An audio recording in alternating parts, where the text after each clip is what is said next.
Bienvenue sur Savoir-faire digital. Dans cette vidéo, nous démontrons les concepts de Async Await avec des exemples concrets. Après avoir posé les bases dans la vidéo précédente, nous illustrerons maintenant l'utilisation pratique et la simplicité de Async Await. Commençons d'abord par préparer notre environnement de travail. Donc, je vais entrer dans mon espace de travail et en même temps, je vais tester ma version de UV. Donc, je vais faire CD. Donc, mon espace de travail, c'est le répertoire My Code. Voilà. Et puis, en même temps, je vais lancer une deuxième commande ici. Donc, ici, il y aura un espace. Et puis, je vais tester est-ce que mon application UV est toujours là. Donc, je vais juste tester la version de UV. Donc, parce que je vais utiliser UV comme gestionnaire de projet. Donc, voilà, tout s'est bien passé et vous le voyez bien ici, je suis bien dans mon espace de travail, donc My Code, et là, j'ai bien listé ici ma version de UV. Donc, tout s'est bien passé. Je peux aussi voir s'il y a une mise à jour possible de l'application que j'utilise pour gérer mes projets qui s'appelle UV. Donc, pour cela, j'utilise le Package Manager de Windows pour gérer mes applications installées sur mon ordinateur. Donc, l'application, c'est Winget. Donc, là, pour tester et voir s'il y a une mise à jour possible, je vais faire la commande list et puis il faut donner l'identité du programme. Le programme, c'est Astral SH. Donc, ça, c'est pour UV, bien sûr, c'est l'identité de UV. Il faut bien connaître cette identité-là, sinon, il faut aller la chercher. OK? Donc, winget list astral-sh.uv pour voir si il y a une mise à jour ou pas. Bon, il paraît qu'il y a une nouvelle version qui est là, 0.7.8, alors que moi, je suis sur 0.6.16. Je pense donc on peut tenter de faire une mise à jour avec la commande winget, bien sûr, parce que je vais utiliser winget pour installer mon application UV. Donc, je vais faire winget tout simplement. Et puis, je vais faire upgrade pour dire mise à jour, n'est-ce pas? Et après, bon, là, je vais, bien sûr, astral-sh.uv pour voir qu'est-ce qui va se passer. Voilà, je pense que la nouvelle version est trouvée et que le package manager Winget est en train de faire l'installation. Ou bien si vous voulez la mise à jour. Très bien, je pense que tout s'est bien passé. Maintenant, on peut encore faire UV-version pour voir quelle est la version que nous utilisons maintenant. Parfait. Là, on voit maintenant que nous sommes sur la nouvelle version qui est la version 0.7.8. Donc, tout s'est bien passé. Voilà, maintenant, nous allons aussi installer la dernière version de Python disponible. Et pour cela, je vais faire tout simplement UV.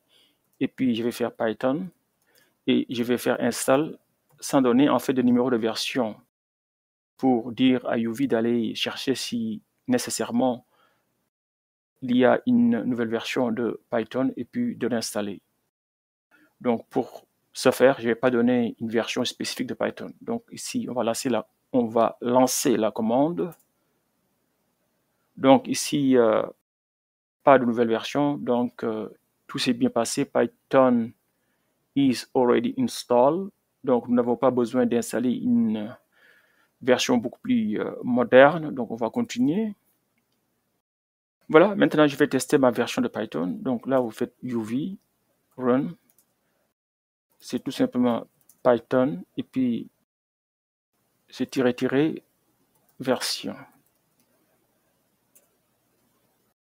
Voilà, donc là je suis en train d'utiliser 3.13. Parfait.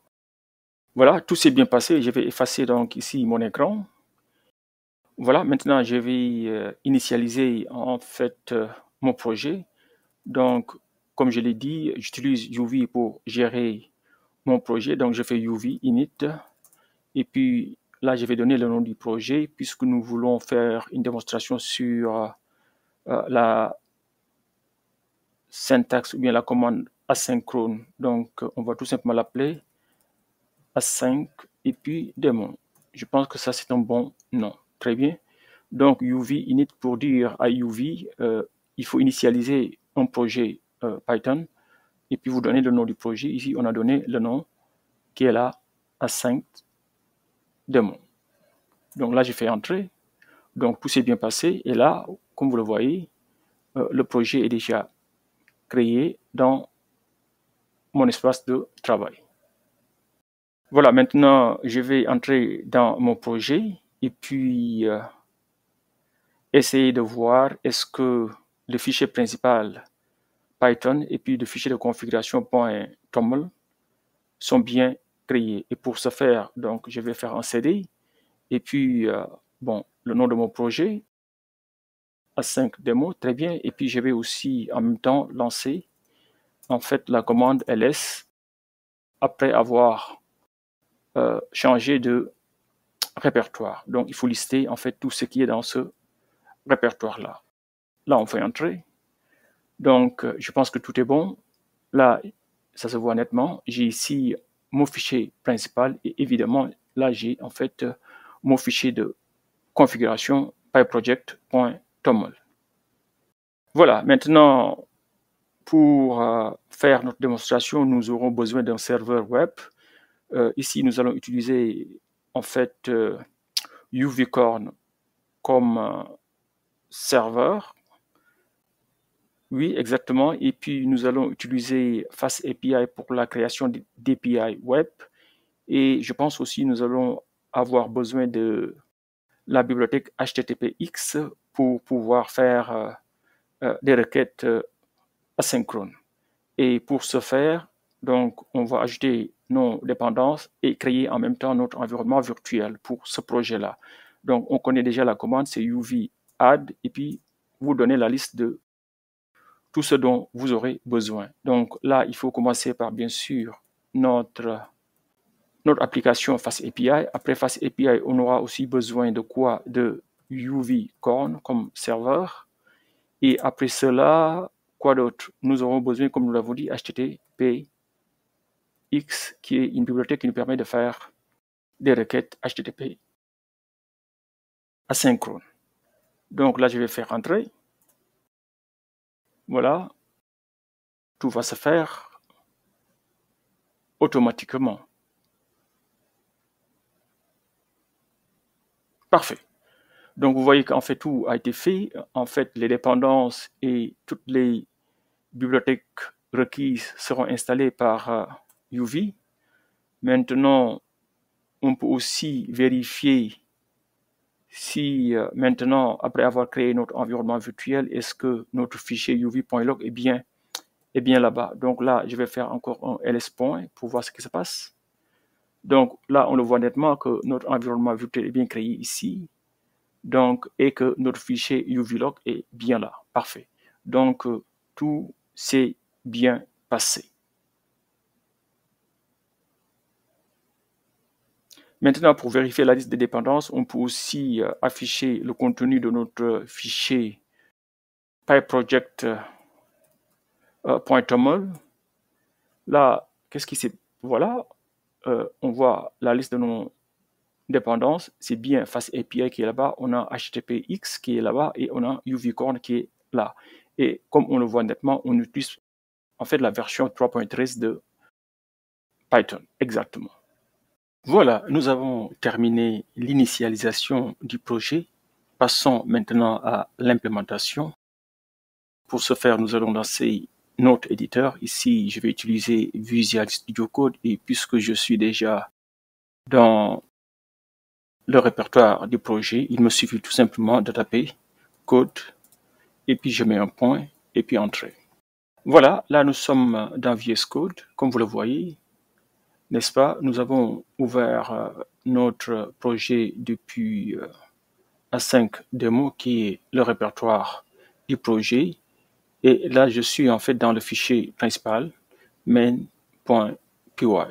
Et comme vous le voyez, ça c'est le modèle de code qui est généré par UV. Pour l'instant, nous n'allons pas utiliser en fait ce modèle-là, mais on va le changer si on veut après. OK. Commençons par simuler la concurrence entre une opération rapide et une opération lente en démarrant avec les instructions d'importation. Voilà, dans ces instructions d'importation, nous avons ajouté 3 choses essentiellement. Donc, la première importation concerne FastAPI. Cette instruction importe la classe FastAPI qui est utilisée pour créer l'instance principale de l'application. Elle permettra de définir des routes pour gérer les requêtes et utiliser les fonctionnalités qui sont intégrées à FastAPI. Après, nous avons la deuxième importation qui est là. Donc, cette importation-là importe le module Async.io de Python, bien sûr, qui fournit en fait une boucle d'événements pour la programmation asynchrone. C'est cela qui nous permettra de faire la simulation entre une opération qui est lente ou bien une opération qui est rapide. Et finalement, nous avons importé ici HTTPX, qui est une bibliothèque qui permet de faire des requêtes HTTP qui prend en charge Async Await. Ceci permettra d'effectuer des requêtes non bloquantes, idéales pour récupérer efficacement des données externes, par exemple. Voilà, nous venons de finir avec les opérations d'importation. Maintenant, nous allons créer l'instance de la classe FastAPI. Ceci est fondamental parce que cette variable-là que nous appelons ici app représente l'objet central pour configurer les routes et les paramètres. Donc, c'est la base de l'application. Et après cela, nous allons définir ce que nous appelons Path Operations. C'est les fonctions qui doivent représenter les différentes sortes de requêtes. Comme nous l'avons déjà dit, nous allons tenter une opération synchrone rapide, ici que nous appelons getFastResponse, et nous allons aussi simuler une opération qui est plutôt lente, mais asynchrone, que nous appelons getSlowResponse. Maintenant, regardons en détail ces deux fonctions-là. Donc, regardons très bien cette fonction-là. C'est une fonction qui est normalement rapide, synchrone, ok? Donc, il n'y a pas une écriture sur disque ou bien une lecture sur disque ou bien une requête de base de données ou bien un trafic réseau. Il n'y a rien à faire ici.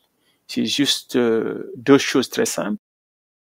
Une fois que la fonction est appelée, ici, on fait un print statement sur l'écran pour dire qu'en fait, nous avons reçu la requête et que nous allons répondre rapidement.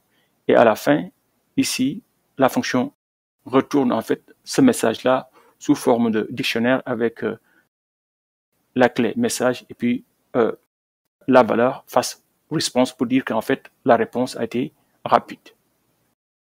Pour autant, regardons très bien en fait la signature de la fonction ici. Nous avons dit que c'est une fonction qui est normalement synchrone et pourtant nous avons ajouté ici async dans sa définition. Est-ce que ceci est nécessaire? Même si la fonction, nous le savons, est une fonction synchrone. Donc, pour répondre à la question, pour la fonction getFastResponse, deux définitions sont possibles ici. On peut tout simplement utiliser asyncdef, comme nous l'avons fait ici, ou def, tout court. Toutes les deux définitions fonctionneraient correctement. Cependant, asyncdef est généralement l'approche recommandée et la plus cohérente dans FastAPI. Je souligne bien, si vous utilisez FastAPI, il est recommandé d'utiliser asyncdef, même si nous savons que la fonction est une fonction synchrone. Pourquoi?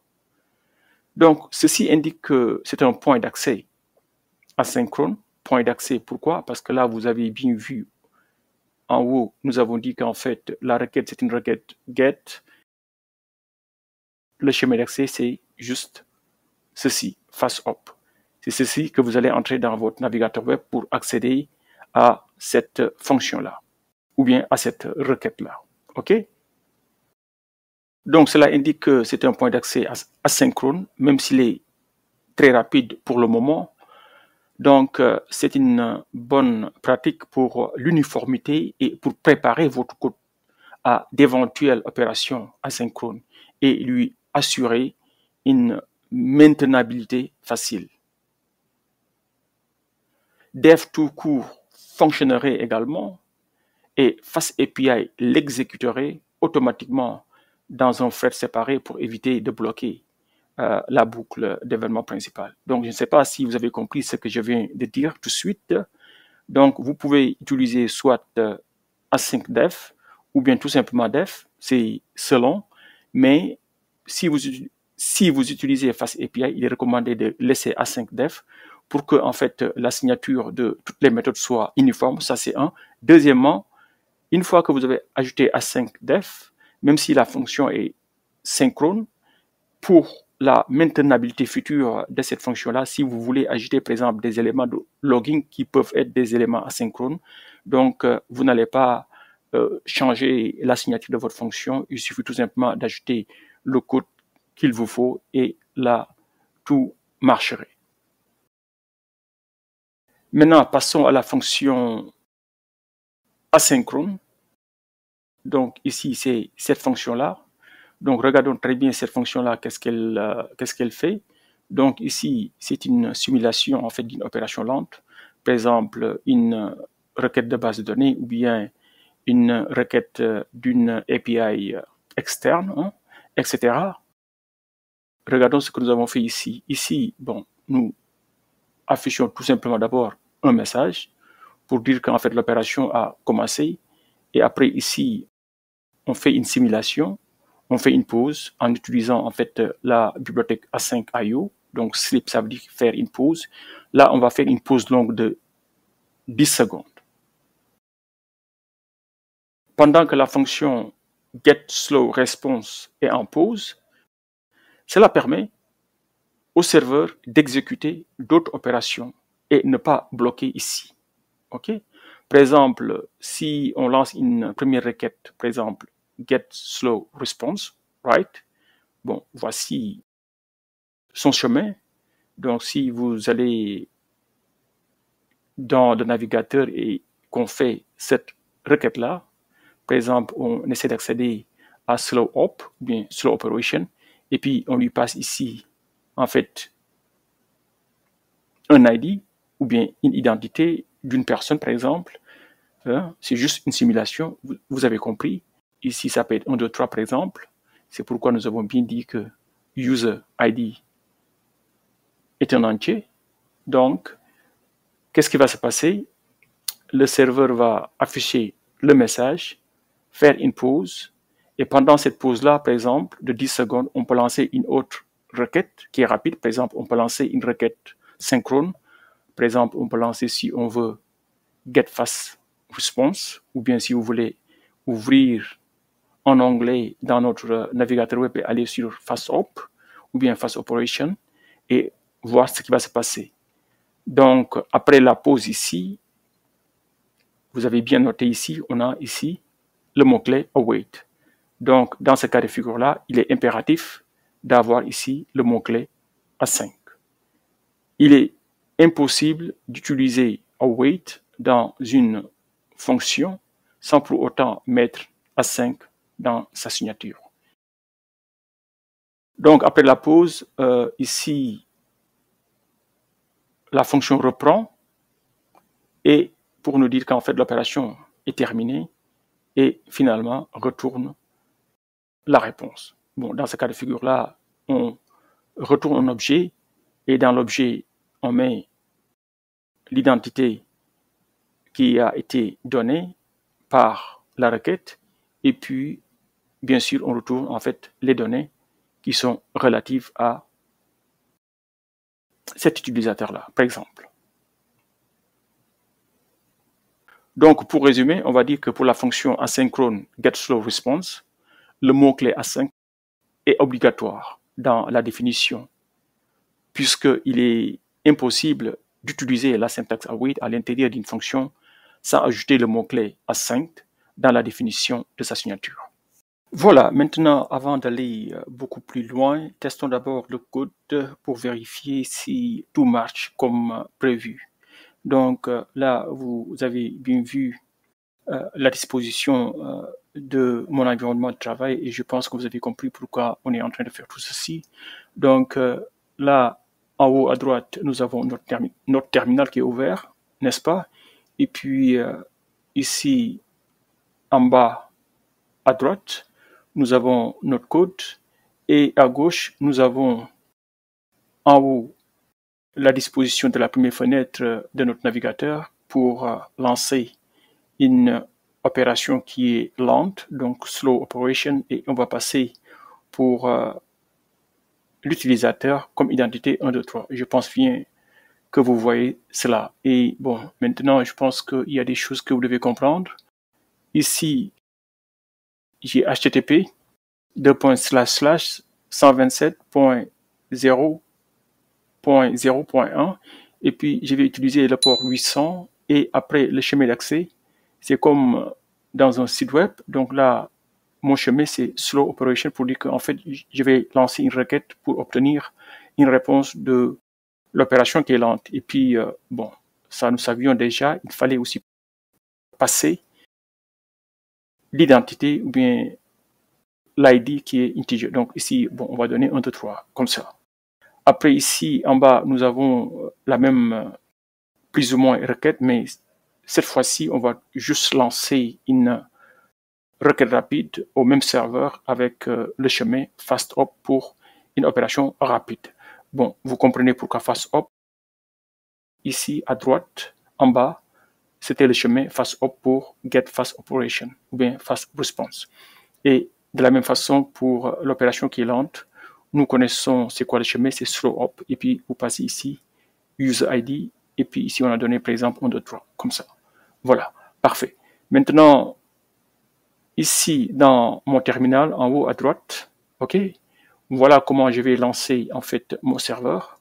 Donc, ici, moi, j'utilise UV. Si vous utilisez tout simplement, en fait, votre terminal ou bien pip ou bien quelque chose comme ça, vous pouvez tout simplement exécuter cette commande-là, unicorn main 2.app pour dire que, bon, je vais lancer mon application. Vous passez ici, par exemple, en fait, le port que vous voulez utiliser. Bon, par défaut, on utilise le port 8000 et c'est la raison pour laquelle vous voyez que dans mon navigateur, je vais utiliser 8000 là-bas. Parfait. Je pense que ça, c'est clair. Donc, ici, en haut à droite, c'est pour exécuter l'application principale, donc pour lancer mon serveur, n'est-ce pas? Ici, si c'était le code en bas, on va d'abord lancer une opération lente et puis lancer une opération rapide. Rappelez-vous, pour l'opération getSlowResponse, qui est l'opération lente, on avait une pause. Donc, vous allez voir cela. Donc, il va falloir bien regarder ce qui va se passer dans les deux fenêtres de gauche. Donc, en haut, c'est l'opération qui est lente et en bas, c'est l'opération qui est rapide. Et pour autant, on va lancer d'abord l'opération qui est lente la première, mais on va obtenir le résultat en dernier. C'est juste pour faire une simulation pour que vous puissiez comprendre c'est quoi en fait la programmation asynchrone. Parfait. Je pense que tout a été dit. Donc ici, je vais exécuter la commande qui est dans mon terminal. Donc entrée. Parfait. Vous voyez qu'en fait mon serveur est lancé. Ça me dit qu'en fait c'est lancé. Maintenant, je vais lancer une requête pour avoir de l'information. Donc ici, je vais maintenant aller dans mon navigateur en haut à gauche. Donc je vais lancer ici une requête qui est lente. C'est lancé, vous voyez qu'on n'a pas encore de résultat et automatiquement je vais lancer ici une requête qui est rapide. Vous voyez qu'automatiquement ici on a une réponse. En attendant, là-bas on avait une pause. Donc ça va prendre quelques temps. Très bien, maintenant on a la réponse lente qui vient d'arriver. Et effectivement, le serveur a envoyé l'information que nous demandions. Donc, vous voyez très bien ici que pour la réponse rapide, c'était ce que nous voulions. Message fast response. Et pour la requête lente, c'est exactement ce que nous voulions. User ID 123 et puis data for user 123, retrieve after 10 seconds. Donc vous voyez qu'en fait ça marche.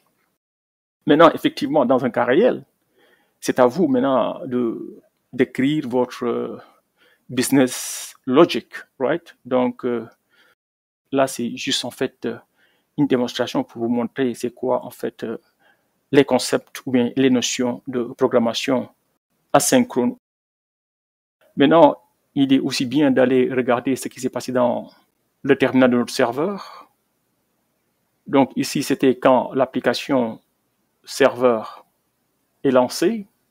Vous voyez très bien qu'ici, en premier, on a fait quoi?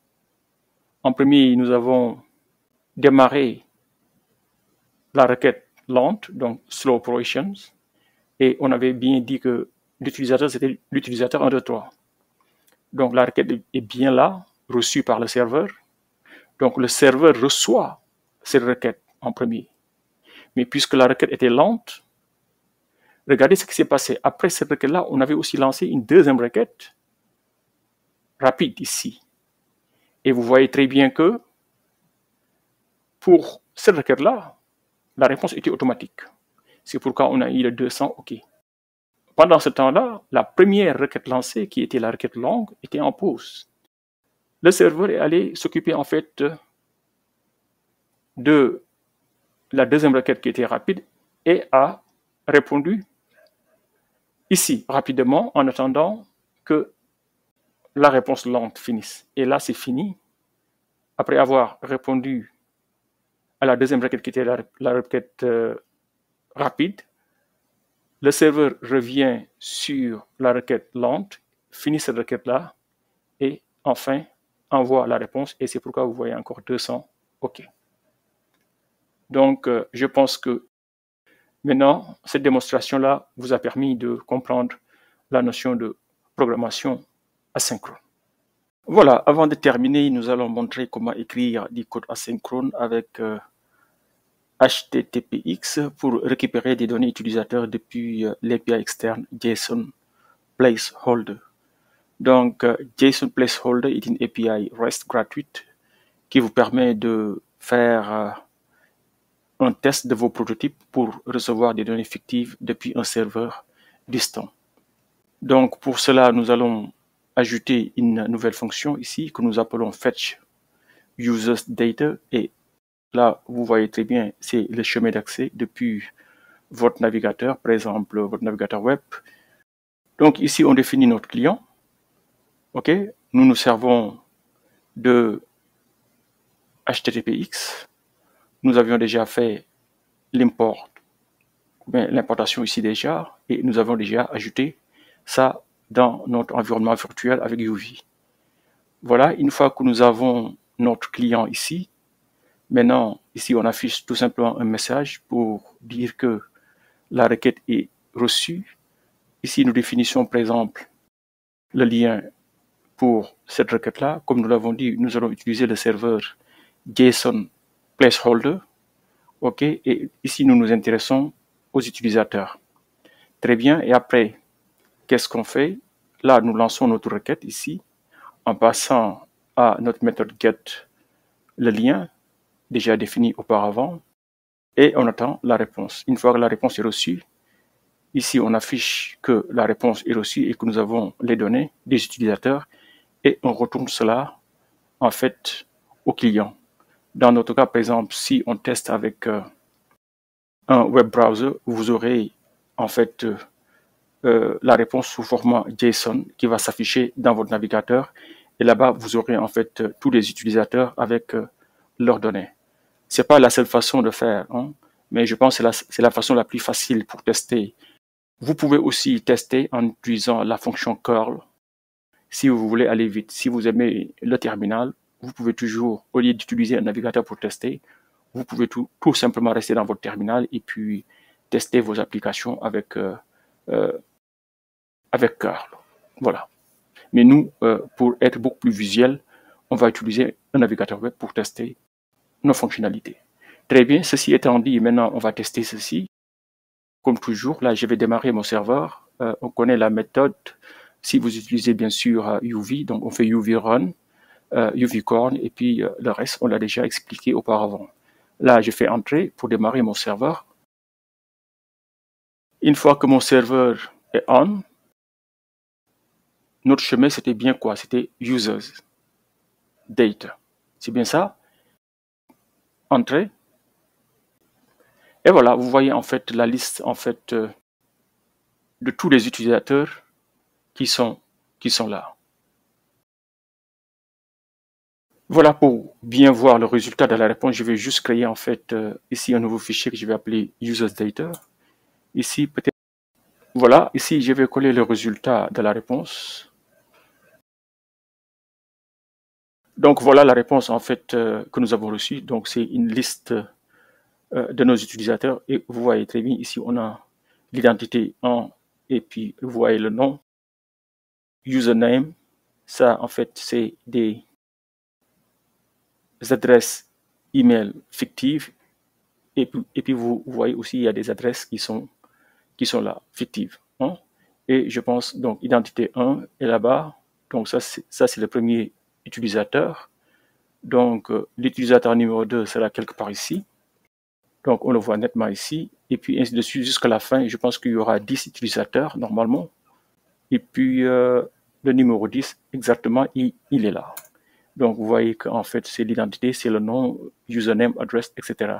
Donc effectivement, ici, nous ne faisons absolument rien avec les données qui sont reçues parce qu'on est là pour démontrer en fait ce qui peut se passer côté serveur. Maintenant, si vous construisez une application complète, maintenant c'est à vous de voir comment vous pouvez utiliser ces données-là pour faire ce que vous voulez faire avec. Voilà.